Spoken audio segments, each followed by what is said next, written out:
देखो nuclear physics यानी कि मेन है कि मैं E=mc² पढ़ना। आइंस्टाइन ने बताया था कि E=mc², इससे इस फॉर्मूले से E=mc² से कैसे एटम बम और हाइड्रोजन बम बनते हैं ये समझना है हमें। यानी कि इस फॉर्मूला, ये सबसे पहले फॉर्मूला आइंस्टाइन ने यानी कि 1905 में दिया था, 1905 में ये फॉर्मूला दिया था। तो यानी कि इस फॉर्मूले से कैसे एटम बम और हाइड्रोजन बम बनते हैं, जैसे जो फर्स्ट वर्ल्ड वॉर हुआ, सेकेंड हुआ, तो उसमें भी यूज किए गए थे, एटम बम यूज किया गया। तो यानी कि वो कैसे बने, किसने वो बनाए, तो यानी कि इसने फॉर्मूले से कैसे बनते हैं, E=mc² से कैसे इतना मतलब नुकसान हो सकता है कि हाइड्रोजन बम और इतने मतलब एटम बम और हाइड्रोजन बम इतने खतरनाक बम जो बन सकते हैं। एटम जो हाइड्रोजन बम है वो एटम बम से बहुत ज़्यादा खतरनाक है, ठीक है। यानी कि इसको हाइड्रोजन बम को बनाने के लिए तो टेम्परेचर भी 10⁷ केल्विन चाहिए, इतना ज़्यादा टेम्परेचर चाहिए। तो यानी कि रिएक्शन होते हैं न्यूक्लियर रिएक्टर से इसको बनाया जाता है। और एटम बम के लिए तो नॉर्मल टेम्परेचर। तो जब जापान पे ये गिरा गया था, नागासाकी और हिरोशिमा पे, तो उस टाइम पे देखा गया कि टेम्परेचर जो है वो 4000 डिग्री सेल्सियस हो गया था। एटम बम गिराने के बाद टेम्परेचर इतना ज़्यादा बढ़ गया था, 4000 डिग्री सेल्सियस, इतना ज़्यादा जो टेम्परेचर है वो बढ़ गया था। तो वहाँ पे यानी कि अगर एटम बम गिरता है तो ये देखा गया कि 5 किलोमीटर तक तो सब कुछ खत्म हो जाता है। यानी कि मान लो जहाँ पे गिरा 5 किलोमीटर जहाँ पे पड़ा, उसके 5 किलोमीटर एरिया तक तो सब क्या हो जाएगा, खत्म। तो यानी कि 5 किलोमीटर, उससे 5 किलोमीटर बाद देखोगे तो उसका इफेक्ट होगा बहुत ज़्यादा, मतलब 2 या 3 किलोमीटर तो इफेक्ट होगा उसका। 5 किलोमीटर तो सब कुछ खत्म हो जाएगा, ऐसे राख बन जाएगी रेडियस में। हाँ, 5 किलोमीटर के रेडियस में सब कुछ यानी कि राख हो जाएगा। उससे बाद 2-3 किलोमीटर तक देखोगे तो यानी कि उसमें मतलब उसका इफेक्ट बहुत होगा कि इतनी ज़्यादा भयंकर बीमारियाँ हो जाएंगी। और उससे बाद भी देखोगे 2-3 किलोमीटर तक, तो उस केस में भी बीमारियाँ होंगी, यानी कि जनरेशन टू जनरेशन वो बीमारियाँ फिर देखने को मिलेंगी। तो यानी कि लगभग 7, 8, 10 किलोमीटर तक तो इसका इफेक्ट, रेडिएशन इतनी स्ट्रॉन्ग होते हैं कि इसका इफेक्ट दिखाई देता है। 5 किलोमीटर के रेडियस तक तो सब कुछ राख हो जाएगा। तो वहाँ पे क्यों गिरा गया एटम बम, क्योंकि वहाँ पे जापान के 45,000 जो हैं वो सेना के सैनिक थे। तो यानी कि उनको मारने के लिए तो मेन जगह हमेशा बम वहीं पे गिरता है, क्योंकि आम पब्लिक को कभी नहीं मारते कोई भी। मार दे किसको है, सैनिक, क्योंकि वही लड़ेंगे। आम पब्लिक कैसे लड़ेगी, जब वो खत्म होंगे तो वो लड़ना बंद हो जाएंगे। तो इसलिए वहाँ पे डाला गया था। तो नागासाकी और हिरोशिमा, यानी कि एक जगह इसमें शायद पहाड़ी एरिया कौन पड़ता है, नागासाकी या हिरोशिमा, शायद नागासाकी पहाड़ी एरिया पड़ता है। तो उसमें कम इफेक्ट हुआ था क्योंकि वो पहाड़ी एरिया है, तो रेडिएशन जो है वो ऑब्जॉर्व हो जाती है, कुछ पहाड़ वगैरह ऑब्जॉर्व कर लेते हैं। तो यानी कि अगर हमारे भी यहाँ पड़ा तो दिल्ली कैंट हो गया, वहाँ पे भी है, अम्बाड़ा कैंट हो गया, तो कैंट पे यानी कि इस पे पड़ेगा तो ख़त्म हो जाएगा सब हिसाब पे। तो सब कुछ क्या हो जाएगा, ख़त्म हो जाएगा, क्योंकि अब यहाँ पड़ गया एक तो ख़त्म ही है सब कुछ। तो बचेंगे कौन, जो गांव वगैरह में रहते हैं वो सब कुछ क्या होंगे, बचेंगे, क्योंकि वहाँ तक इतनी रेडिएशन कम नहीं, इफेक्ट तो उनमें भी होगा। तो जनरेशन तो इतनी भयंकर बीमारी हो जाती है इसके पढ़ने से कि ख़त्म ही हो जाता है सब कुछ। उसको गिरने से रोकने का कोई तरीका है? किसको, वो तो फिर दुश्मन होंगे वही गिराएंगे। जैसे अमेरिका यूएसए ने जापान पे गिराया, क्योंकि वो एंटी हो गए थे पहले, मतलब जो फर्स्ट वॉर हुआ अमेरिका और जर्मनी के बीच, तो उस टाइम अमेरिका ने क्या कह दिया कि वो सेकेंड वर्ल्ड वॉर में नहीं है। बट जापान ने क्या कर दिया कि भाई उसको वो कर दिया, पहले जापान ने हमला करा उसके ऊपर, किसके सैनिक वगैरह मार दिए, छोटे मोटे बम घेर दिए। तो फिर उसके बाद सबसे पहले जापान ने जो है वो क्या करा कि हाइड्रोजन बम बना रहे हैं ये पता लग गया, तो E=mc² का यूज़ करके अमेरिका ने उससे पहले बना लिया।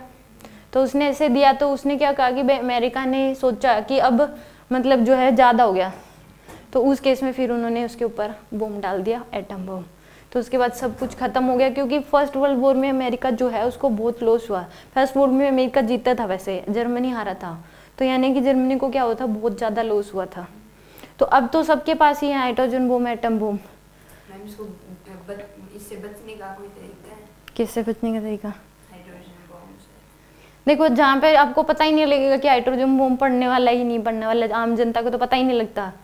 ऐसे है कि ये नहीं है कि एकदम भाई मोदी ने मान लो कहा और गिरा दिया, ऐसा भी नहीं होता। साइन होते हैं, पूरी कमेटी बैठती है, वो साइन करते हैं, पेपर वर्क पास होता है। तो ऐसे ही नहीं है कि बोल दिया, प्रधानमंत्री के पास सारी पावर नहीं है इस केस में कि वो बोलेगा हाइड्रोजन बम गिर देगा। जिसमें मतलब सारी पावर उसके पास नहीं है, पेपर वर्क होता है, किसी के अंडर में है ये। यानी कि सरकार के पास जो मतलब पब्लिक को पता है कि भी इंडिया के पास भी हैं, सबसे ज़्यादा जो है वो अमेरिका और रशिया के पास हैं हाइड्रोजन बम। किसी पे गिरा रहे हैं तो उनको पता ही नहीं चलेगा हम गिराने वाले हैं। हाँ, पहले बातचीत होती है, ऐसे ही नहीं कि एकदम ने मोदी ने कहा और आज रात को बात हुई, कल सुबह डाल दिया हमने भी।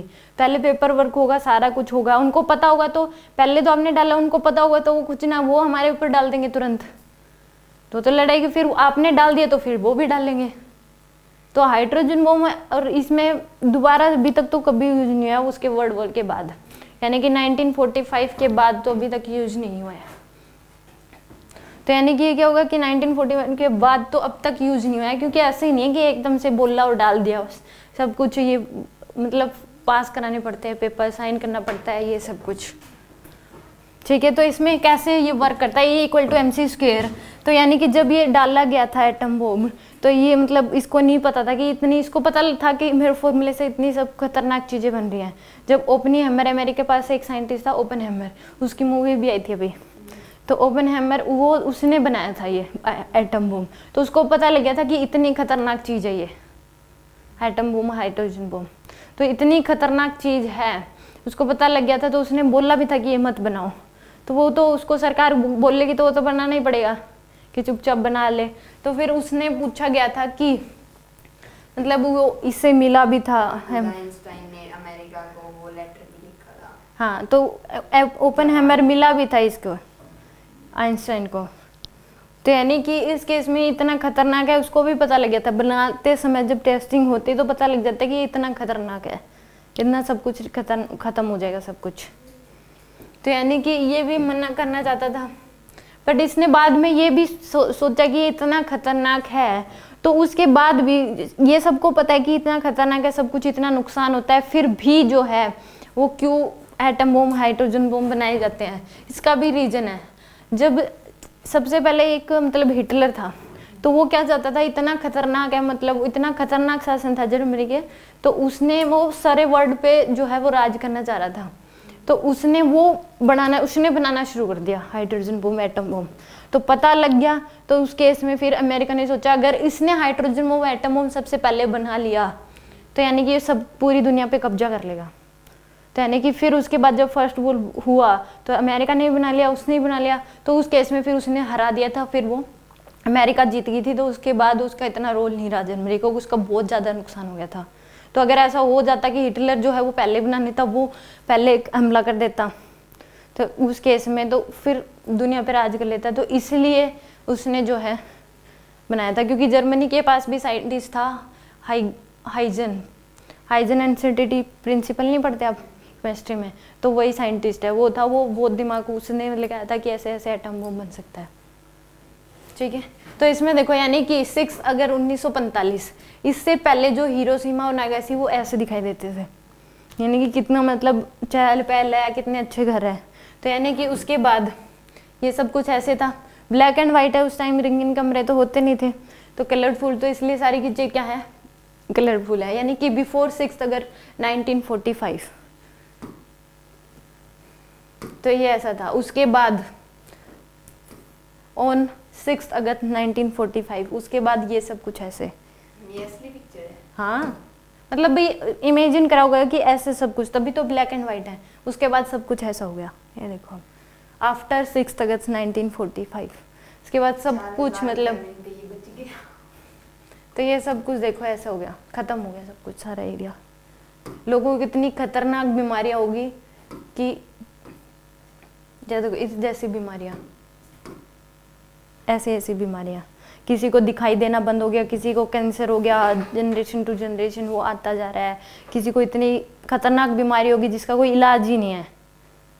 ऐसी बीमारियां जो कि कभी देखी ही नहीं गई कि इस टाइप की भी बीमारी हो सकती है, वो बीमारियां पैदा होगी। ऐसे हो जाना, दिखाई ना देना, मोर डेंजरस देन कैंसर, इस टाइप की बीमारी होगी जो कि कैंसर से भी खतरनाक है, जिसका कोई इलाज ही नहीं है। तो इस टाइप की बीमारियां, लोगों को दिखाई देना बंद हो गया,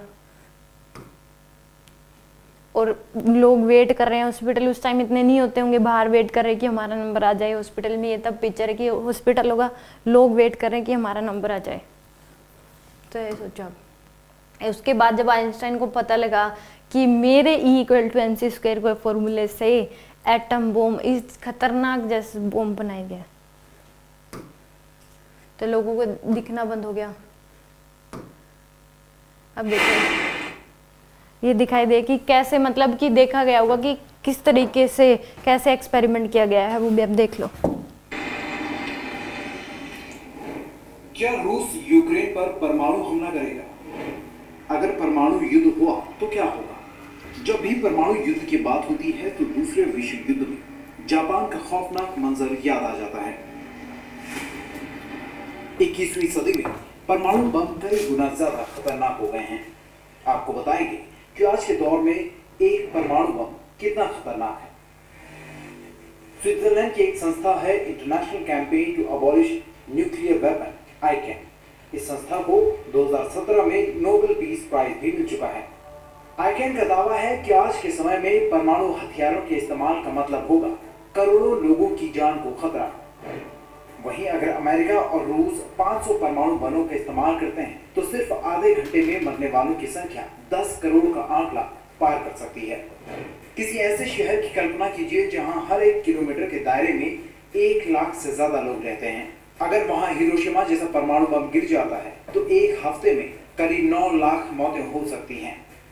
इतना ही नहीं, किसी युद्ध में अगर दुनिया में मौजूद 1% से भी कम परमाणु हथियारों का इस्तेमाल होता है तो इससे 2 अरब लोग भूखमरी के कगार पर पहुंच सकते हैं। साथ ही पूरा हेल्थ सिस्टम भी तबाह हो सकता है। जो परमाणु बम हिरोशिमा में गिरा था, अगर उसी साइज के 100 बम गिर जाते हैं तो धरती का पूरा सिस्टम ही खतरे में पड़ जाएगा।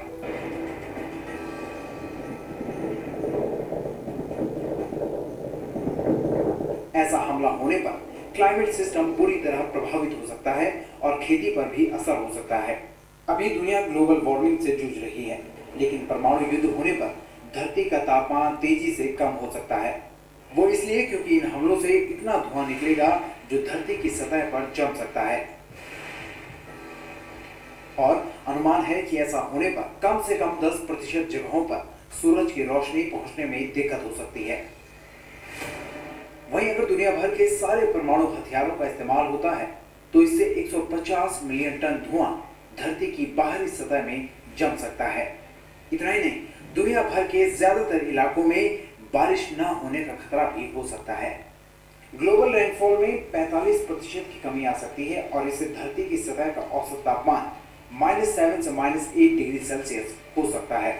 इसकी तुलना करें तो 18,000 साल पहले जब हिमयुग था तब तापमान -5 डिग्री सेल्सियस था, यानी कि दुनिया 18,000 साल पीछे जा सकती है। हिरोशिमा नागासाकी में क्या हुआ था? दूसरे विश्व युद्ध के दौरान जापान घुटने टेकने को तैयार नहीं था। तब जाकर अमेरिका ने उसके 2 शहरों हिरोशिमा और नागासाकी पर परमाणु बम गिरा दिए। 6 अगस्त 1945 को हिरोशिमा और 9 अगस्त 1945 को नागासाकी पर बम गिरा था। हिरोशिमा पर गिरे बम से 1945 के आखिर तक करीब 1.5 लाख लोगों की मौत हो गई थी। नागासाकी पर जो बम गिरा था उसकी रेडिएशन पहाड़ों की वजह से 6.7 किलोमीटर तक ही फैली थी। इससे भी 1945 के आखिर तक 74,000 लोग मारे गए थे। हमले के बाद जमीन की सतह का तापमान 4,000 डिग्री सेल्सियस पहुंच गया।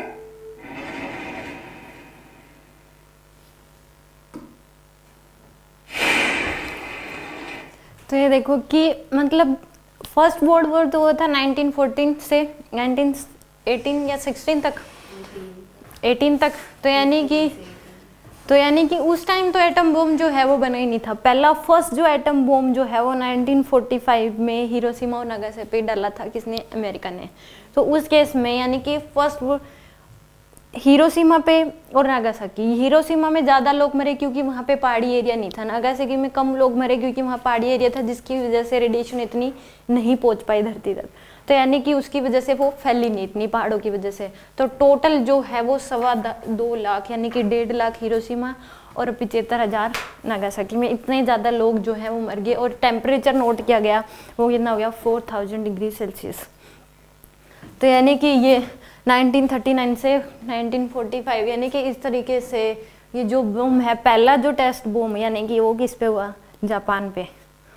तो अब तो सबके जर्मनी साइड से लड़ रहा था। जर्मनी जापान अलग है, जर्मनी तो उस टाइम थी नहीं सेकेंड वर्ल्ड वॉर में, अमेरिका और जापान के बीच था। फर्स्ट वर्ल्ड वॉर में यानी कि वो तो क्या हो गया, जब फर्स्ट वर्ल्ड वॉर हुआ उसमें थी जर्मनी, तो वो तो हटा दिया फिर उस केस में। सेकंड जापान और अमेरिका के बीच, तो यानी कि उसने जापान पहले, क्योंकि उनको पता लग गया था कि जापान जो है वो मतलब उसने धमकी दी कि भाई ऐसा, जापान ने पहले शुरुआत की थी अमेरिका को धमकी वगैरह दी कि भी, तो अमेरिका ने क्या सोचा कि वो गलत कर रहा है ऐसा कुछ सब कुछ, तो यानी कि वो कुछ गलत काम कर रहा था जापान, तो उसने तेल सप्लाई करता था अमेरिका जापान को, तो वो बंद कर दिया। तो उस केस में फिर उन्होंने पहले डाला, फिर उन्होंने बदले में कि भाई ये मत सोचना कि अमेरिका डर गया, क्योंकि डराने की कोशिश करी थी, हल्के फुल्के बम वगैरह डाल दी जापान ने पहले अमेरिका पे, तो डराने की कोशिश करी, तो अमेरिका ने सोचा कि ये सोच लेगा कि अमेरिका डर गया, तो उसने क्या डाल दिया उसके ऊपर, एटम बम और हाइड्रोजन बम। जब आइंस्टाइन ने अमेरिका को लेटर लिखा था वो किस टाइम की बात? अभी मेरे को ध्यान नहीं है वो वाली बात, तो उसने बट बोला जरूर था कि भाई ऐसा मत करो, तो यानी कि शायद सेकंड में ही था। तो जर्मनी जापान और अमेरिका एक साइड होंगे, जापान जर्मनी एक साइड होंगे, एक साइड होंगे। तो यानी कि मेन तो अमेरिका है, जो मोस्ट पावरफुल है वो तो अमेरिका और रशिया है इस टाइम पे। तो यानी कि उस टाइम पे फर्स्ट वर्ल्ड वॉर जो था उसमें तो कौन कौन से थे देख लेते हैं। फर्स्ट वर्ल्ड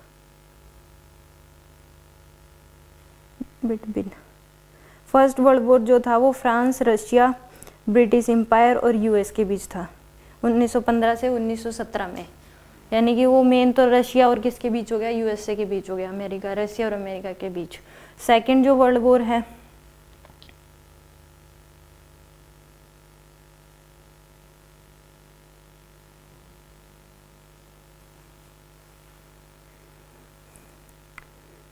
उसमें हो गया ब्रिटेन, यूएसए और फ्रांस, जापान के बीच। यानी कि मेन यूएसए और इसके बीच हो गया, जापान के बीच है।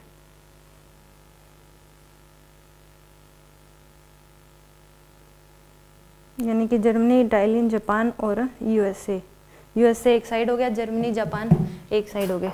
तो यानी कि उस सेकेंड वर्ल्ड वॉर में जर्मनी का भी बहुत ज़्यादा लॉस हुआ, क्योंकि बनना जरूरी था एटम बम। यानी कि वो हो गया मेन तो जर्मनी जापान और किसके बीच, यूएसए के बीच, अमेरिका के बीच हुआ है सेकेंड वर्ल्ड वॉर। तो यानी कि उसमें हारा था कौन, जापान और जर्मनी। तो उसने मतलब कि इसने क्या बताया कि बाद में जब देखा गया कि इसको पता था कि इतने ज़्यादा खतरनाक है, फिर भी एटम बम और हाइड्रोजन अभी भी क्यों बनाए जा रहे हैं, क्योंकि जो हिटलर था, मैंने बताया कि जर्मनी का जो राजा था वो कौन था, हिटलर था, कि हल्की सी, वो इतना सख्त था कि हल्की सी भी सेना में से किसी की छींक आ जाती थी तो वो मार देता था।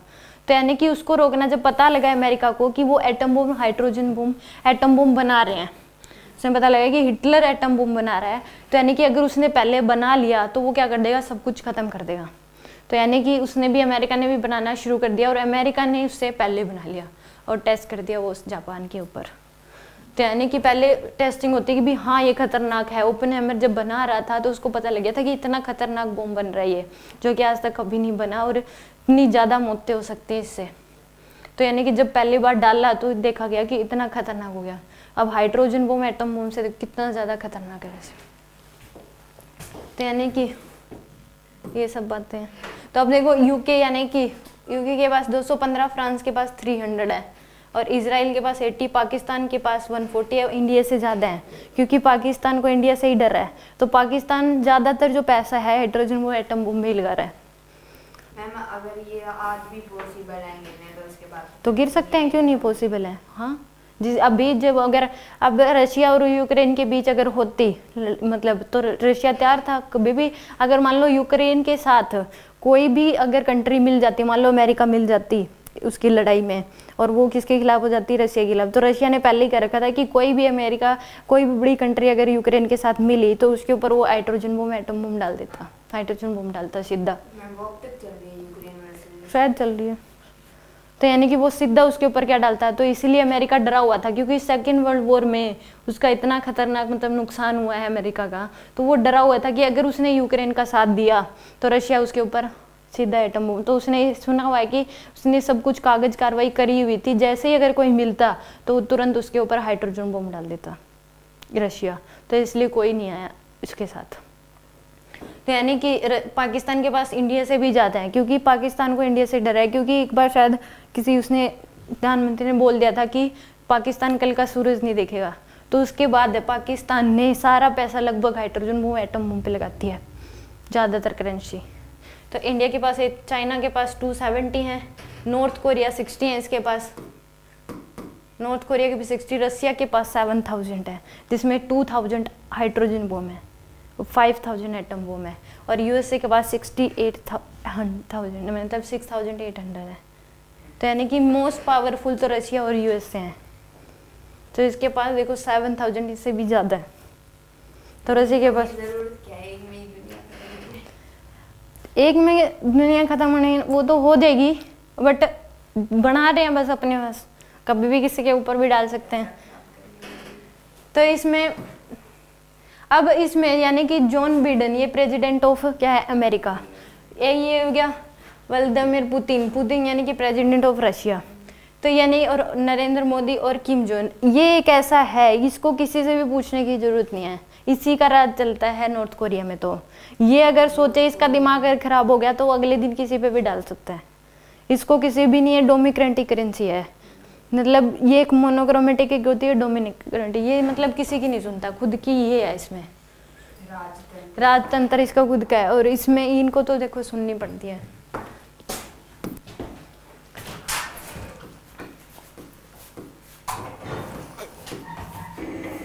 ये भी देखिए,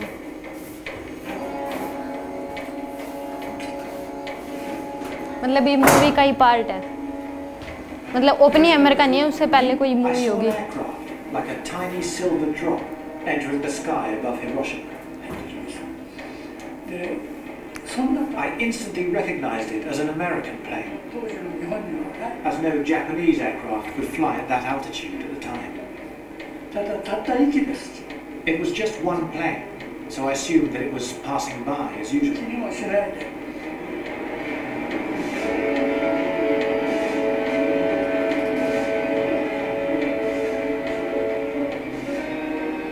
I was counted. 1, 2, 3.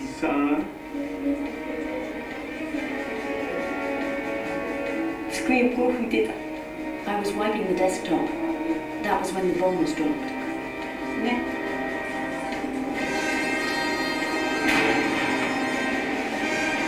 Atom bomb,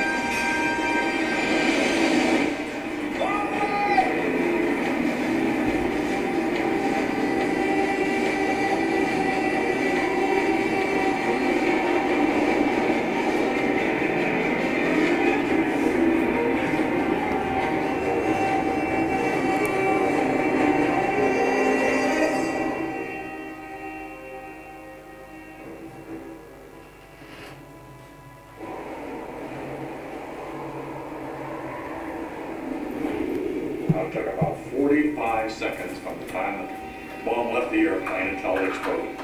And I think there wasn't a man in the airplane that wasn't either timing it with his watch or counting or doing something. I was sure the bomb wasn't done. I was sure it wasn't going to work.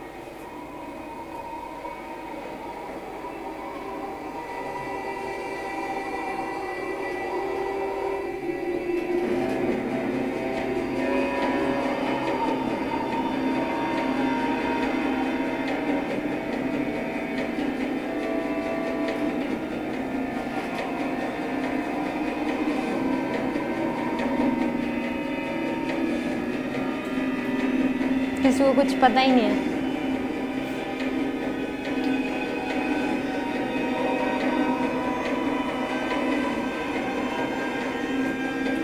After falling for 43 seconds, the time and barometric triggers started the firing mechanism.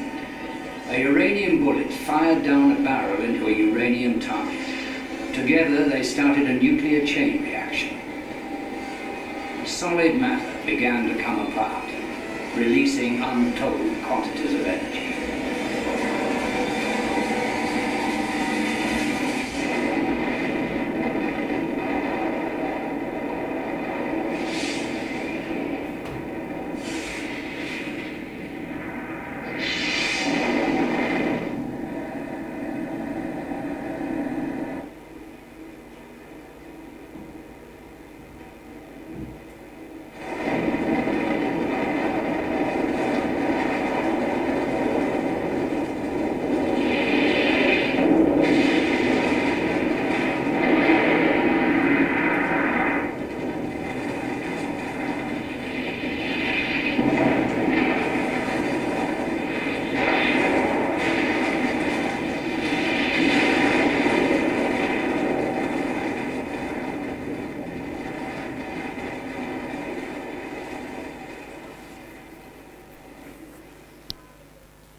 मतलब ऐसा हुआ था 6 अगस्त 1945 और उससे 3 दिन बाद 9 अगस्त को किस पे, पहले हिरोशिमा पे फिर नागासाकी पे, तो सब कुछ इसने मतलब ख़त्म कर दिया था। तो इसमें देखो, और अब जापान जाके देखो, इतना डेवलपमेंट है जापान में, सबसे ज़्यादा एडवांस कंट्री है फिलहाल। तब इतना ज़्यादा दिमाग लाते, इतनी ज़्यादा टेक्नोलॉजी है जापान में, अब जाके देखो तो कितना ज़्यादा जो है सुधार किया है वहाँ पे। पहले देखो इसमें अब कैसे, यानी कि E=mc², इससे कैसे हाइड्रोजन बूम और एटम बूम बनते हैं वो पढ़ते हैं कि wrong statement before Einstein, Einstein से पहले कि क्या माना जाता था कि mass and energy were supposed to be 2 different entities, यानी कि 2 डिफरेंट क्वांटिटी है मास और एनर्जी, यानी कि total mass of the universe also the total energy of the universe were considered to be separately constant. ये मानते थे कि टोटल मास सेपरेटली कंसिडर होता है, एनर्जी भी सेपरेटली कंजर्व रहती है, ये माने दोनों अलग अलग क्वांटिटी थी, टोटल मास कंजर्व रहता है और टोटल एनर्जी कंजर्व रहती है, ये गलत है। In its means that energy conservation and mass conservation were supposed to be 2 independent laws, यानी कि 2 अलग इंडिपेंडेंट लॉज थे, एनर्जी और मास। पहले ये माना जाता था कि एनर्जी कंजर्वेशन और क्या है, मास कंजर्वेशन, तो ये गलत है। आइंस्टाइन ने इनको क्या बताया कि ये गलत है, उसने क्या बताया कि energy can be converted into mass and mass can be converted into energy, energy को मास में कन्वर्ट किया जा सकता है और मास को एनर्जी में कन्वर्ट किया जाता है बाय दिस फॉर्मूला E=mc², यानी कि total energy plus mass of the universe remain conserved. Universe में मास प्लस एनर्जी जो है वो टोटल क्या है, कंजर्व्ड है। ये आइंस्टाइन ने बताया था कि यानी कि ये जो स्टेटमेंट है ये तीनों क्या है, गलत हैं। उसने बताया कि टोटल एनर्जी प्लस मास जो है वो क्या रहते हैं, कंजर्व्ड रहते हैं। उसने फॉर्मूला दिया E=mc², यानी कि एनर्जी से मास में कन्वर्ट किया जाता है, मास से एनर्जी में। ये कैसे, इसमें 2 उसने एक प्रे प्रोडक्शन और एक दिया था पेयर एनिहिलेशन। इससे करते हैं कि पेयर मास कैसे एनर्जी में, एनर्जी कैसे मास में कन्वर्ट होती है और मास कैसे एनर्जी में कन्वर्ट होता है। इन 2 प्रोसेस से, ये 2 मेन प्रोसेस हैं इसमें, यानी कि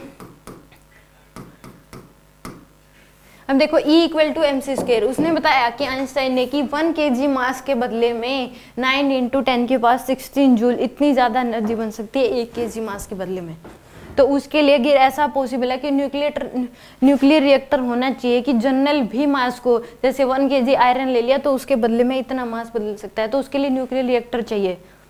तो उस केस में भी जो बनाई जाती है एनर्जी मास, मास से एनर्जी, वो यूरेनियम के केस में या प्लूटोनियम के केस में ही बनती है, क्योंकि वो न्यूक्लियर रिएक्टर जो है यूरेनियम को ही मतलब मास है उसका एनर्जी में कन्वर्ट कर देगा, एनर्जी को मास में कन्वर्ट कर लेता है। तो अगर जनरल किसी के लिए, तो यानी कि हर चीज़ से फिर एनर्जी बन सकती है, हर चीज़ से मतलब मास, तो यानी कि हर चीज़, हर मास से एनर्जी बनाई जा सकती है। जनरल कोई भी मास ले लो, यानी कि हमारी बॉडी से भी क्या बन सकते हैं, हमारा जितना मास उसके बदले में कितनी ज़्यादा एनर्जी बन जाएगी, ये देखो। तो इस फॉर्मूले से उसने बताया कि E यानी कि 1 kg मास से इतनी एनर्जी, यानी कि E मास की वैल्यू 1 इंटू में 3 × 10⁸ का स्केयर, तो कितनी आ जाएगी 9 × 10⁻16 जूल, इतनी एनर्जी बन सकती है। तो यानी कि किलोवाट हमारे जो रीडिंग आती है मीटर में वो kWh में आती है, तो यानी कि 2.5, इसी को कन्वर्ट करोगे kWh में तो कितनी आ जाएगी 2.5 × 10⁻10 kWh, यानी कि 1 kWh में 3.6 × 10⁻16 जूल होते हैं, को इसमें 6 जूल होते हैं। यानी कि E इक्वल टू MC, मास की वैल्यू 1 इंटू में 3 इंटू 10 की पावर क्या करोगे 8 का स्क्वायर, तो कितनी आ जाएगी 9 इंटू 10 की पावर 16 जूल होगी। तो 1 किलो वोट, इसको किलो वोट पर आवर में चेंज करोगे तो 1 किलो वोट पर आवर में 3.6 इंटू 10 की पावर 6 जूल होते हैं। तो यानी कि किलो वोट पर आवर एक बड़ी यूनिट है। तो इसको कन्वर्ट करोगे तो 9 इंटू 10 के पावर 16 को इससे डिवाइड कर दो तो वो कितना आ जाएगा 2.5 इंटू 10 के power 10 kilo vote per hour. तो यानी कितनी ज़्यादा एनर्जी है कि एक महीने तक पूरे इंडिया में जितने लोग हैं उसका काम चल सकता है। इतनी ज़्यादा यूनिट यानी कितनी ज़्यादा एनर्जी है 2.5 इंटू 10 के power 10 kilo vote per hour. तो यानी कितनी ज़्यादा 1 किलो मास के बदले में। तो यानी कि E equal to MC square, if we heat a substance then heat energy given to the substance will increase its mass. अगर किसी, ये देखा गया कि अगर मान लो किसी लोहे की रोड है उसको आप गर्म करते हो, हीट दे रहे हो, तो वो हीट लोहे का जो मास है वो थोड़ा सा बढ़ जाता है, बट वो ऑब्जर्वेबल नहीं होता, बट वो बढ़ जाता है। यानी कि एनर्जी दोगे तो वो किस में उसका मास बढ़ जाएगा, तो उस केस में एनर्जी किस में कन्वर्ट हो जाती है मास में। But this energy is this increase in mass is so small that we cannot measure it even by most sensitive balance। यानी कि उसको मेजर करने के लिए एक ऐसी वेव जो बहुत सेंसिटिव, जो बहुत कम मास को भी मेजर कर सके, ऐसी मशीन चाहिए। तो यानी कि वो बहुत कम बढ़ता है मास क्या होगा, जो क्या होगा बहुत कम बढ़ेगा। मान लो ये आपने 100 जूल एनर्जी दी, कितनी दी 100 जूल एनर्जी दी, मान लो 100 जूल दी आपने, तो इस 100 जूल के बदले में कितना मास बढ़ेगा 100 equal to mass m into में C की वैल्यू 3 इंटू 10 की पावर 9 इंटू 10 की पावर 16 हो जाएगा। तो m की वैल्यू क्या आएगी 100 डिवाइड बाय में 3 इंटू 10 की पावर 16, तो ऊपर जाएगा तो -16। तो इतनी कम मास बढ़ता है उस केस में, 100 जूल दोगे तो इतना कम मास बढ़ेगा जो कि ऑब्जर्वेबल नहीं होगा 9, तो जो कि क्या होगा ऑब्जर्वेबल नहीं होता, तो इसीलिए वो ना के बराबर पड़ता है, जो ऑब्जर्व करने कर पाते बट बढ़ता है। आप इसको कंप्रेस करते हो स्प्रिंग में तो एनर्जी स्टोर हो जाती है, तो इस पूरे के सिस्टम का वो क्या हो जाएगा मास थोड़ा सा बढ़ जाता है बट ऑब्जर्वेबल नहीं होता। तो यानी कि we compress spring it mass will be increase but we can not confirm this mass increase by any experiment.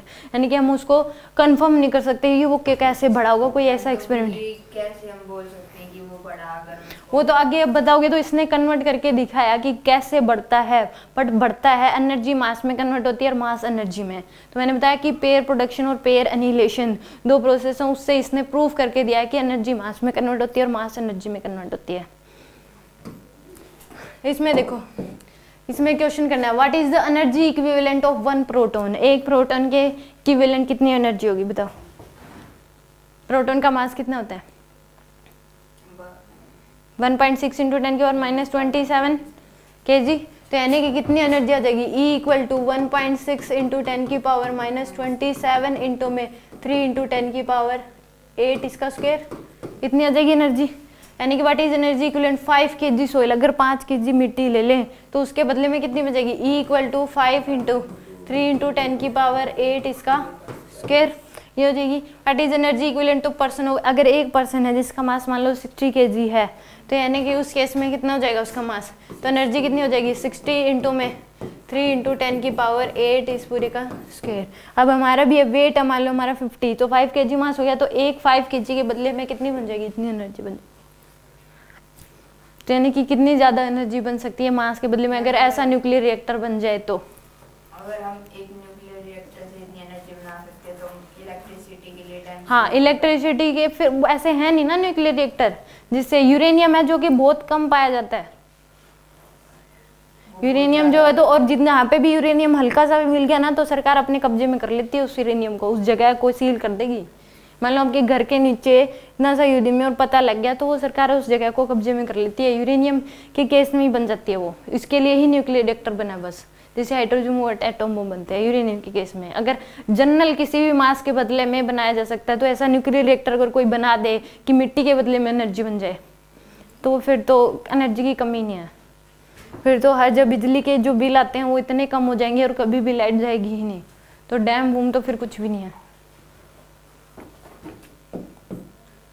इसमें देखो व्हाट इज पेयर प्रोडक्शन, दो प्रोसेस है, पेयर प्रोडक्शन और पेयर एनिहिलेशन, यानी कि phenomena which prove that energy can be converted into mass. ये दो पढ़ने की कैसे एनर्जी मास में कन्वर्ट हो जाती है, और इसमें पेयर एनिहिलेशन के मास किस में कन्वर्ट हो जाता है, एनर्जी में। तो इसने प्रूव करके दिखाया आइंस्टाइन ने कि ऐसा होता है, इन दो प्रोसेस करके दिया है, पेयर प्रोडक्शन और पेयर एनिहिलेशन। तो यानी कि कैसे एनर्जी मास में कन्वर्ट होती है। देखो इसने क्या बताया कि कैसे एनर्जी जो है वो मास में कन्वर्ट होती है, कि क्या ले लिया इसने जो है इसने लिया कि एक गामा का फोटोन ले लिया जो कि मासलेस है। क्या ले लिया, एक गामा का फोटोन ले लिया, मासलेस गामा का फोटोन, और उसने क्या ले लिया, गामा का फोटोन ले लिया जिसका मास नहीं होता। गामा का फोटोन ले लिया जो मासलेस फोटोन, मास नहीं है। इसकी एनर्जी थी 1.02 मेगा इलेक्ट्रॉन वोल्ट। इसकी एनर्जी कितनी थी, 1.02 मेगा इलेक्ट्रॉन वोल्ट। तो इसके बदले में, और यहाँ पे एक हैवी न्यूक्लियस है, क्या है, एक heavy nucleus, volt, electron volt से बड़ी यूनिट है ये। 1 मेगा इलेक्ट्रॉन में 10 के पावर 6 इलेक्ट्रॉन वोल्ट होते हैं। 1 मेगा इलेक्ट्रॉन वोल्ट में 10 रेज की पावर 6 इलेक्ट्रॉन वोल्ट होते हैं, ठीक है। तो यानी कि इतनी कितनी 1.02, इसमें ज़्यादा यूनिट जो मिलेंगी आपको वो मेगा इलेक्ट्रॉन वोल्ट में मिलेंगे, ठीक है। तो यानी कि कितनी होगी, कितनी एनर्जी दी उसने, एक गामा का फोटोन डाला जिसकी एनर्जी कितनी थी, 1 मेगा इलेक्ट्रॉन वोल्ट। ये हैवी न्यूक्लियस पे पड़ा, यानी कि मान लो हीलियम का न्यूक्लियस ले लिया, क्या ले लिया, ये हीलियम का न्यूक्लियस, एक हैवी न्यूक्लियस ले लिया। इसमें क्या 2 प्रोटॉन 2 न्यूट्रॉन, यानी कि इसके ऊपर डाला तो यानी कि इससे 2 फोटोन बाहर निकले। क्या निकले, 2 पार्टिकल बाहर निकले। क्या निकले, 2 पार्टिकल बाहर, नहीं फोटोन नहीं, पार्टिकल बाहर है। गामा का फोटोन डाला एक हैवी न्यूक्लियस पे, तो उसने देखा कि 2 पार्टिकल बाहर आए हैं, एक था बीटा +1 बीटा 0 और एक था -1 बीटा 0, एक ये था और एक ये। यानी कि इन दोनों को, इसको ये एक, इसका जो ये इसको बोलते हैं मतलब कि ये इसको लिखते हैं, ये एक प्रकार से इलेक्ट्रॉन है। इसका जितना इलेक्ट्रॉन का मास होता है उतना इसका भी मास होता है, जितना इलेक्ट्रॉन का चार्ज होगा इतना इसके ऊपर भी चार्ज है। इसके ऊपर -e का चार्ज है और इस पर +e का चार्ज है। बट ये इलेक्ट्रॉन नहीं है, वो वाला इलेक्ट्रॉन नहीं है जो एटम के चारों तरफ घूमता है। मास चार्ज इतना ही है बट वो वाला नहीं है ये। तो इसको और ये क्या है, ये प्रोजिट्रॉन, यानी कि इसका चार्ज तो क्या होगा, इलेक्ट्रॉन का जितना मास होता है उतना ही होगा, और चार्ज जो है इसका क्या हो जाएगा, प्लस ही हो जाएगा। तो इसको बोल दिया पॉजिट्रॉन। पर ये प्रोटॉन नहीं है, चार्ज इस पे प्लस होता है बट ये प्रोटॉन नहीं है। और ये इलेक्ट्रॉन नहीं है, वो वाला इलेक्ट्रॉन नहीं है जो एटम की चारों तरफ घूम रहा है। एक अलग ही पार्टिकल है जिसका मास जो है वो इलेक्ट्रॉन जैसा है और जिसका चार्ज भी क्या है, इलेक्ट्रॉन का जितना चार्ज है उतना था। जब इसने फोटोन डाला तो यानी कि इस फोटोन के बदले में 2 पार्टिकल्स बन गए, और इस फोटोन का तो कोई मास था नहीं। उसने एक्सपेरिमेंट करके देखा, इस फोटोन का तो कोई मास था नहीं। एक हैवी न्यूक्लियस पे आपने क्या डाले, गामा का फोटोन डाले जिसका खुद का कोई मास नहीं था। उसने देखा कि इस गामा के फोटोन के बदले में 2 पार्टिकल निकल के आए जिनका खुद का मास है। तो इसका मतलब उसने प्रूव करा कि एनर्जी के बदले में मास, इसमें से नहीं, इसका जितना पहले हीलियम न्यूक्लियस ले लिया मान लो, इसका पहले जितना जो प्रॉपर्टी थी, जितना मास था, जो इसकी पहले प्रॉपर्टी थी अब भी वही है। बाद में कैलकुलेट करके देखा कि लोगों ने सोचा कहीं इसका मास कम ना हो गया हो, हीलियम न्यूक्लियस का मास कम ना हो गया, बट बाद में भी कैलकुलेट करके देखा तो उतना ही मास था। इसको मेजर करके देखा तो उतना ही मास था जो पहले था, यानी कि इसके ऊपर कोई इफेक्ट नहीं पड़ा। तो उसने देखा कि यानी कि गामा के एनर्जी के बदले में मास बन गया। तो यानी कि इसको पॉजिट्रॉन है, इसको इलेक्ट्रॉन, ये बोल दिया, ठीक है। यानी कि इन दोनों का मास, इसका मास 9.1 × 10 की पावर -31 kg और इसका भी कितना हो जाएगा 9.1 × 10 की पावर -31 kg। दोनों का मास सेम ही होता है, सिर्फ +e चार्ज होगा, इस पर -e का चार्ज होगा, यानी कि -1.6 × 10 की पावर -19 और इस पर कितना हो जाएगा प्लस का 1.6 × 10 की पावर -19। तो यानी कि दोनों का मास, इन दोनों का मास है। तो यानी कि इस दोनों के मास में, यानी कि ये किससे बना है, गामा का जो फोटोन डाला ये खुद तो मासलेस था, इसका खुद का तो मास था ही नहीं कि इसका खुद का भी मास होता, तो यानी कि सोच लेते थे कि उसके बदले में आगे। और इसकी पहले हीलियम न्यूक्लियस की पहले जो प्रॉपर्टी थी बाद में भी क्या है, सेम प्रॉपर्टी, यानी कि सेम मास था, इसकी सेम प्रॉपर्टी है। तो यानी कि उसने प्रूव करा कि एक हैवी न्यूक्लियस के बदले, एक हैवी न्यूक्लियस पे अगर आप गामा का फोटोन डालोगे, एक मासलेस फोटोन डालोगे, तो उस केस में क्या बनेंगे, 2 पार्टिकल बाहर आते हैं जिनका वो एक को पॉजिट्रॉन बोल दिया, एक को क्या बोल दिया, इलेक्ट्रॉन। बट ये वाला इलेक्ट्रॉन नहीं है, इसका चार्ज होगा माइनस ई, इस पे चार्ज क्या होगा प्लस ई का होगा। इसको इसका मास 9.1 इंटू 10 की पावर माइनस 31 kg और इसका मास कितना हो जाएगा 9.1 इंटू 10 की पावर माइनस 31 kg। अब देख लो इतना फोटोन डाला था 1.02 का, उसने बोला कि इतना ही गामा का इतनी एनर्जी जो फोटोन डालो उसकी एनर्जी कम से कम इतनी होनी चाहिए, कम से कम क्या होना चाहिए, इतनी एनर्जी होनी चाहिए। तो इससे कम हुई तो उस केस में ये पार्टिकल्स बाहर नहीं निकलेंगे, इससे ज़्यादा हुई तो निकलेंगे बट कुछ काइनेटिक एनर्जी के साथ निकल जाएंगे। फिर मान लो आपने 2 मेगा इलेक्ट्रॉन वोल्ट का डाला, क्या कह रहे हो, चार्ज और मास दोनों इतना ही रहेगा। हाँ चार्ज और मास दोनों इतने ही रहेंगे, कुछ काइनेटिक एनर्जी के साथ। मान लो आपने 2 मेगा इलेक्ट्रॉन वोल्ट का फोटोन डाला तो वो इसमें यूज होती है 0.51 मेगा इलेक्ट्रॉन वोल्ट और इसको भी यूज होती है इस पार्टिकल को बनाने में 0.51 इलेक्ट्रॉन वोल्ट। वो प्रूव हो जाएगा कि कैसे, तो यानी कि और जो बाकी बच गई 0.8 तो ये 0.4 से निकल के आ जाएगा, ये भी 0.4 से। मान लो आपने 100 गामा के फोटोन डाले तो 100 ये निकल के आएंगे, 100 ये निकल के आएंगे, 100 पॉजिट्रॉन और 100 इलेक्ट्रॉन, समझेगा। तो यानी कि ये उसने एक्सपेरिमेंट करके दिखाया कि एनर्जी के बदले में क्या बन सकता है, मास बन सकता है। तो इसकी अगर इतने के बदले में अगर मान लो इतना मास है इसका, इसके बदले में एनर्जी आप बनाओ तो कितनी आ जाएगी, E इक्वल टू mc², लगा दो। E की वैल्यू, m की वैल्यू कितनी है 9.1 इंटू 10 की पावर माइनस 31 kg इंटू में C की वैल्यू 3 इंटू 10 की पावर 8 का स्क्वायर, तो आ जाएगी 9.1 इंटू 10 की पावर माइनस 31 इंटू 9 इंटू 10 की पावर 16। तो इसको मल्टीप्लाई कर लो,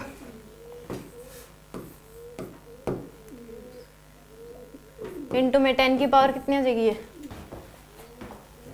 14 क्या 15 माइनस का 15 25 माइनस का 25, ये किस में आएगी आपके पास, जूल में। सोच जाओ कितना आना चाहिए, 31 में से माइनस कर दो, 21 25, हाँ ठीक है। ठीक है।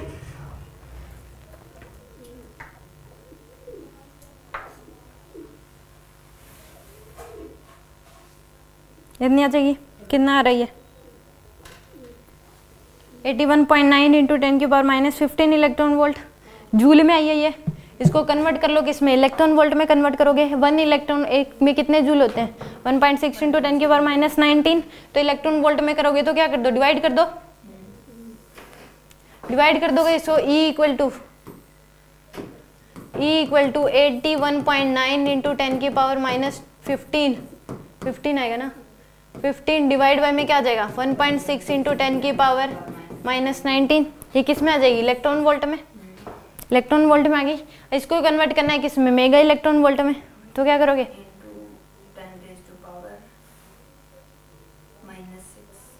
-6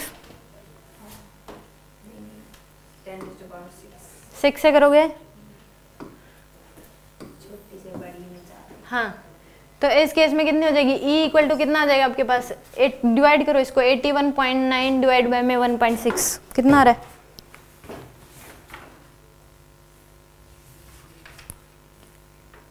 ये आ जाएगा आपके पास 51 पॉइंट में 1875 कितना आएगा 50 मेगा इलेक्ट्रॉन वोल्ट से बड़ी है। मेगा इलेक्ट्रॉन बड़ी है, एक मेगा इलेक्ट्रॉन में 10 की पावर 6 इलेक्ट्रॉन वोल्ट होते हैं, तो 10 की पावर माइनस 6 से मल्टीप्लाई करोगे आप, तो 51 पॉइंट में कितनी आ रही है 51.1875 इंटू 10 की पावर कितनी हो जाएगी, माइनस प्लस का 4, ये आ जाएगी आपके पास इलेक्ट्रॉन वोल्ट में। तो यानी कि 51.1875 इंटू 10 की पावर 4 इंटू 10 की पावर क्या कर दोगे -6, किस में आ जाएगी, मेगा इलेक्ट्रॉन वोल्ट में। यानी कि एक मेगा इलेक्ट्रॉन वोल्ट में 10 की पावर 6 इलेक्ट्रॉन वोल्ट होते हैं। तो आप किस में जा रहे हो, छोटी से बड़ी में जा रहे हो, तो मल्टीप्लाई कर दोगे 10 की पावर -6 से, ठीक है। तो कितनी आ जाएगी ये, यानी कि 51.1875 इंटू 10 की पावर -2, तो यानी कि इसको कर दो 0.51, इतना लिख लो, 512 लिख लो, 0.51 फिर अप्रोक्सीमेट 1 लिख लो इसको, इतनी मेगा इलेक्ट्रॉन वोल्ट, इतनी एनर्जी बनेगी। तो देख लो, एक के बदले में इतने मास के बदले में कितनी एनर्जी बनी 0.51, इसके बदले में भी कितनी बनेगी 0.51, दोनों को मिला के कितनी हो जाएगी 1.02। तो कम से कम इतनी तो डालनी पड़ेगी। इससे कम डालोगे तो पार्टिकल बाहर नहीं आएंगे, इससे ज़्यादा डालोगे तो कुछ काइनेटिक एनर्जी के साथ बाहर आ जाएंगे, और जितनी एक्स्ट्रा काइनेटिक एनर्जी होगी वो इक्वल डिवाइड हो जाती है। बेसिकली इसके पास ज़्यादा होगी, इसके पास कम होगी जनरली अगर देखा जाए, क्योंकि पॉजिटिव चार्ज है अटैक करेगा, ये तो क्या करेगा इसके साथ अट्रैक्ट करेगा, ये नेगेटिव चार्ज रिपेल होगा, तो इसके पास क्या होगी ज़्यादा होती है, इसके पास कम जाती है। बट दोनों में हाफ हाफ डिवाइड कर देते हैं। जब तक अगर पूछ ही लिया कि इसके पास ज़्यादा होगी, तब प्रोटॉन के पास ज़्यादा होगी इलेक्ट्रॉन के कंपैरिजन में, क्योंकि अट्रैक्टिव फोर्स और ये क्या लगाती है रिपल्सिव और इलेक्ट्रॉन की, तो यानी कि इसके पास ज़्यादा होगी, इसके पास कम होगी। गामा फोटोन पे ना इन दोनों पार्टिकल्स में हम जो एनर्जी मान लो गामा फोटोन आपने 2 मेगा इलेक्ट्रॉन वोल्ट का डाला, किस पे रिपेलिंग फोर्स लगाता है? यहाँ पे इसके पास हीलियम के पास क्या है प्रोटॉन न्यूट्रॉन पॉजिटिव चार्ज हो गए, हीलियम न्यूक्लियस लिया आपने पॉजिटिव चार्ज हो गए, तो पॉजिटिव जो होंगे ये क्या करेंगे इसके ऊपर रिपेल करेंगे, और ये क्या करेंगे दोनों अट्रैक्ट करेंगे, तो रिपेल करेंगे तो इसके पास काइनेटिक एनर्जी क्या होगी ज़्यादा होगी, इसमें क्या होगी कम होगी। यानी कि ज़्यादा तो होगी हैवी पार्टिकल हो गया, पॉजिटिव चार्ज हो गया, ज़्यादा तो इसके पास होगी कम इसके पास, बट हम जनरली हाफ हाफ डिवाइड कर देते हैं दोनों केस में, क्वेश्चन में जब तक मेंशन ना करे तब तक तो ठीक है, मेंशन कर दे तो फिर आप यही दोगे कि पॉजिटिव उनके पास ज़्यादा होगी, इसके पास कम होती है। ठीक है, तो कितनी हो जाएगी 0.5, एक के बदले में इतनी एनर्जी होगी तो दूसरे के बदले में भी एनर्जी टोटल कितनी होगी 1.02, तो यानी कि कम से कम इतनी एनर्जी का फोटोन तो आपको डालना पड़ेगा, तभी ये दो पार्टिकल बाहर आएंगे। इससे ज़्यादा डालोगे तो कुछ काइनेटिक एनर्जी के साथ बाहर आ जाएंगे। समझ में आ गया? कोई डाउट?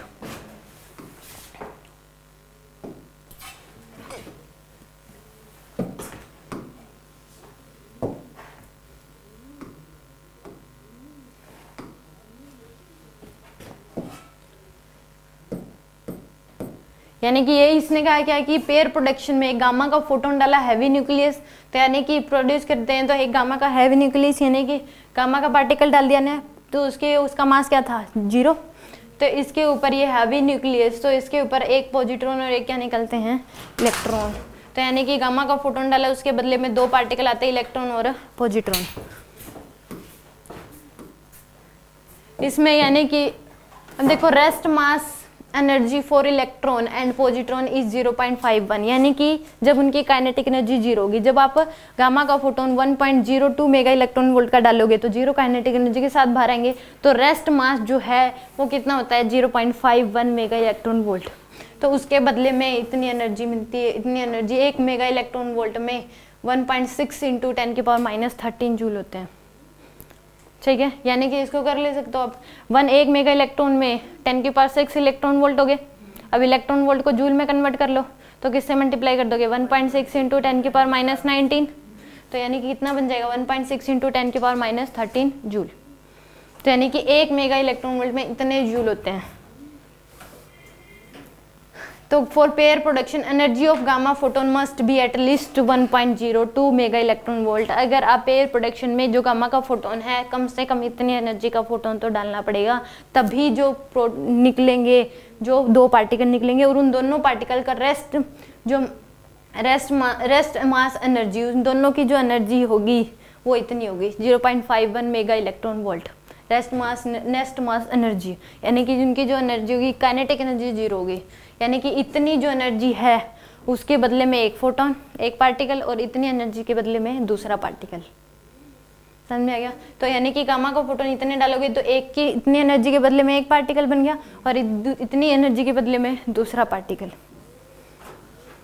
यानी कि दोनों क्वेश्चन आ सकते हैं कि गामा फोटोन का कम से कम कितनी एनर्जी का फोटोन डालना चाहिए, तो वो कितना आएगा 1.02 मेगा इलेक्ट्रॉन वोल्ट, और एक प्रोटॉन एक पार्टिकल बनाने में कितनी एनर्जी यूज होती है 0.51 मेगा इलेक्ट्रॉन वोल्ट। अब इतनी एनर्जी होगी यानी कि कम से कम इतनी डाली होगी आपने, तभी इसके बदले में तो काइनेटिक एनर्जी उस केस में 0 होगी।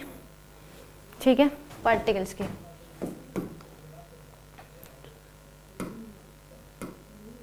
ये क्वेश्चन करके दिखा दो, किसके दे रखे हैं आपको।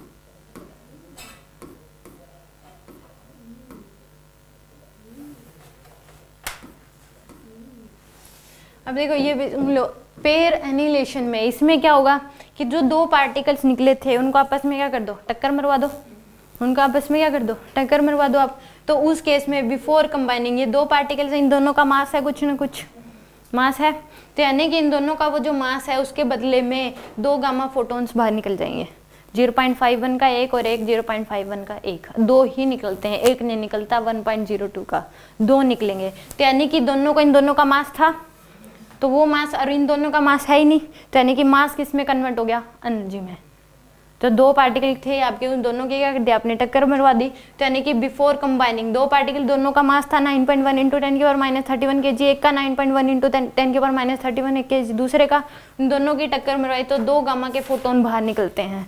और इन दोनों गामा फोटोन्स की एनर्जी, इसकी भी 0.51 और इसकी भी कितनी होगी 0.51 मेगा इलेक्ट्रॉन वोल्ट। तो यानी कि दो फोटोन्स बाहर निकलते हैं, यानी कि मास के बदले में क्या बन जाती है, एनर्जी। इसका एनिमेशन भी है वो देखो। इसमें क्या होगा कि यहाँ पे एक न्यूक्लियस रखा हुआ है जो दिखाई नहीं देगा, जो आएगा ब्लू कलर का वो इलेक्ट्रॉन, और रेड कलर का क्या होगा, पॉजिट्रॉन, और एक गामा का फोटोन। तो इसमें देखो यानी कि दो आए टकराए, एक पार्ट, दो पार्टिकल्स बाहर आते हैं, इलेक्ट्रॉन और पॉजिट्रॉन, दोनों दिखाए गए इसमें, पेयर एनिलेशन और पेयर प्रोडक्शन। देखो दोबारा से यहाँ पे एक दिखाई नहीं दे रहा, यहाँ पे क्या एक हैवी न्यूक्लियस रखा हुआ है, गामा का फोटोन आया, गामा का फोटोन आया तो यहाँ पे दोबारा से वो किससे टकराएगा, देखो दो पार्टिकल्स बने, एक इलेक्ट्रॉन और एक पॉजिट्रॉन, जब ये इससे टकराए दो फोटोन बाहर आते हैं। देखो दोबारा समझाती हूँ क्या इसमें सिचुएशन। यहाँ पे एक हैवी न्यूक्लियस रखा हुआ है जो दिखाई नहीं दे रहा, यहाँ से आपने गामा का फोटोन डाला तो दो पार्टिकल बाहर आएंगे, एक पॉजिट्रॉन और एक इलेक्ट्रॉन। तो यहाँ पे क्या रखा हुआ है, एक इलेक्ट्रॉन रखा हुआ है, तो उससे क्या टकराएगा, पॉजिट्रॉन, टकरा के क्या बनेंगे, दो गामा के फोटोन बाहर आते हैं। दोनों कंबाइन दिखाए गए हैं, पेयर प्रोडक्शन। पहले तो एनर्जी से मास बन गए दो, फिर मास से क्या बन गई, एनर्जी। देख लो इसको, ये इससे टकराया, क्या बन गए, दो फोटॉन्स, यानी कि एनिलेशन, और यहाँ क्या बना था, प्रोडक्शन। तो एनर्जी से मास, मास से एनर्जी। ये क्वेश्चन कर दो।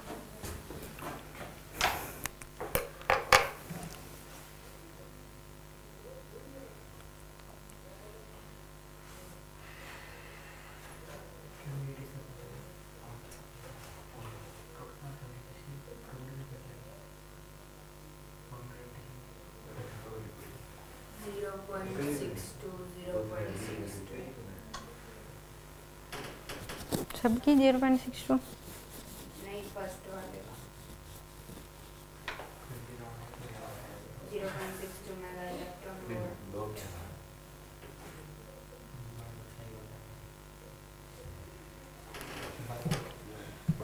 यानी कि इसकी कितनी हो जाएगी, electron positron pair production, physical process, gamma rays, photon, इतना है। How much average kinetic energy, तो कितना होना चाहिए, 0.2 मेगा इलेक्ट्रॉन वोल्ट का जब है तो दोनों की एनर्जी क्या होती है, 0.51 ये होगी। तो यानी कि कितने का, इसमें से माइनस कर दो, 2.26 में से माइनस कर दो 0.2, तो आ जाएगा 421। इसको डिवाइड क्या कर दोगे, 1.24 डिवाइड बाय में क्या आ जाएगा 2, तो यानी कि 0.62। इतने ईच पार्टिकल्स की इतनी होगी एनर्जी, यानी कि इतनी एनर्जी का एक पार्टिकल बन जाएगा, इतनी एनर्जी का दूसरा पार्टिकल। इसमें an electron of antiparticle, electron है, एंटी पार्टिकल बोल दिया मतलब दूसरा पॉजिट्रॉन होगा। Are annihilation after collision, how much energy will be obtained, कितनी एनर्जी ऑब्टेन्ड होगी, यानी कि 0.51 मेगा इलेक्ट्रॉन वोल्ट की। एक इलेक्ट्रॉन, एक क्या हो गया पॉजिट्रॉन, जब दोनों टकराएंगे तो दो पार्टिकल्स, दो फोटॉन्स बाहर आते हैं, तो टोटल जो होगी हर एक की कितनी होगी, 0.51 मेगा इलेक्ट्रॉन वोल्ट।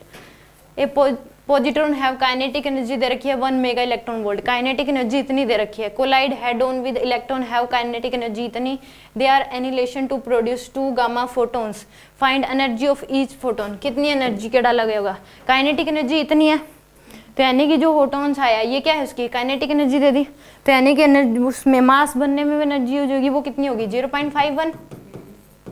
तो कितने का फोटोन डाला गया होगा, ऐड कर दो इसमें, कितने का 1.51 मेगा इलेक्ट्रॉन वोल्ट, इतने का गामा का फोटोन डाला गया होगा। क्योंकि एनर्जी तो दे ही दी आपको, जो गामा का फोटोन डालते हो वो दो पार्ट्स में जाती है। अकेला पॉजिट्रॉन तो नहीं निकल सकता, दो निकलेंगे तो एक पॉजिट्रॉन है, पेयर एनिलेशन हो रहा है, दोनों कंबाइन हो रहे हैं। एक पॉजिट्रॉन है जो इसकी काइनेटिक एनर्जी इतनी है, दूसरे की काइनेटिक एनर्जी भी इतनी ही है, तो यानी कि they are annihilation produce 2 gamma photons, the energy of each photon, 2 gamma के फोटोन डाले गए हैं दोनों की, यानी कि पॉजिट्रॉन की भी कितनी है, हेड ऑन कोलिजन हो रहा है किसके साथ, इलेक्ट्रॉन के साथ, उसकी एनर्जी भी इतनी है। तो हर एक यानी कि कितने का फोटोन डाला गया होगा, 1.51 का। तो इसकी भी इतनी है, इसकी भी इतनी है, तो यानी कि 2 मेगा इलेक्ट्रॉन वोल्ट। तो टोटल अगर देखोगे तो 2 मेगा इलेक्ट्रॉन वोल्ट तो ये होगी, और 1.02 ये होगी, तो 2.02 ये हो जाएगी, यानी कि एक की इतनी हो जाएगी 1.51, यानी कि 0.51 के बदले में पॉजिट्रॉन बन गया, साथ में उसकी kinetic energy 1 mega electron volt, और 0.51 के बदले में दूसरा बन गया और उसकी भी काइनेटिक एनर्जी कितनी है, 1 मेगा इलेक्ट्रॉन वोल्ट। तो नेट जो फोटोन डाला गया वो कितना का डाला गया होगा, 2.02 मेगा इलेक्ट्रॉन वोल्ट का।